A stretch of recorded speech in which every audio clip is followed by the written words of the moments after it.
Chair recognizes Dr. Rich for 5 minutes for his opening statement. Thank you. It's a tremendous honor to be here, and I want to thank Ms. Holman for such a courageous testimony. I've spent 25 years caring for people both in the community and behind bars, and when I first went behind bars, it was to take care of people with HIV, and now I find myself mostly taking care of people with opiate use disorder. This rapidly evolving deadly epidemic demands a sustained public health approach similar to the Ryan White Care Act for the AIDS epidemic. Opioid addiction is highly stigmatized, poorly understood by most people, and it's characterized by ongoing use despite negative consequences. Now, opiates are different than other addictive substances by two physiologic properties: tolerance and withdrawal.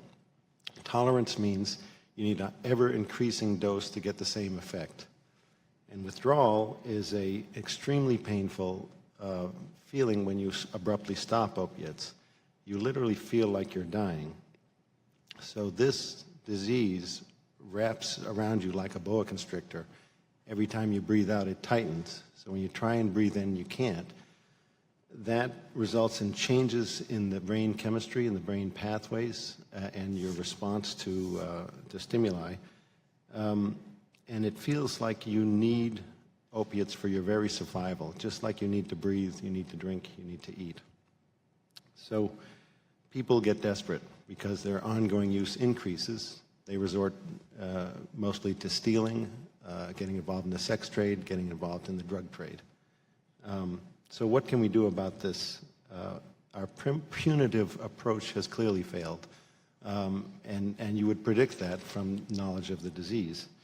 So treatment. Now, when we talk about treatment, you hear people talk about a treatment bed, a detox, and frankly, that does not work. That's an antiquated approach based on a drug-free model, and 90% of the time people relapse. And relapsing today in the age of fentanyl contamination of our opiate supply is far more dangerous and results in death. So treatment that we have now that's effective, the best treatment we have is medications for addiction treatment, MAT. We have 3 FDA medications that, when taken, they block the high of opiates and they block the withdrawal, and these are the 2 main drivers of ongoing use. They stabilize people's lives and allow them to work on their recovery. In Baltimore, when they ramped up MAT, they drove overdose deaths down 80%. Similar results in France. And in Rhode Island, we rolled out MAT in our corrections department, our prison and jail, and we drove, within 1 year, overdose deaths in people released from incarceration, we drove them down 60%. So this is the proof of the concept that MAT is what we need. We also need, for those who are unable or unwilling to get into MAT, to outreach to them, to engage them, to give them the tools and the education they need to reduce their risks, including naloxone and drug checking. There have also been many examples of public health and public safety collaborations, include Good Samaritan laws offering naloxone to first responders, police and fire.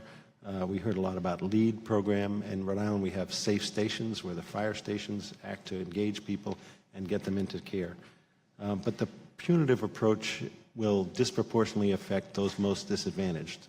And we've learned, we hopefully have learned from our punitive approach to the crack epidemic, how it led to mass incarceration of predominantly minority individuals.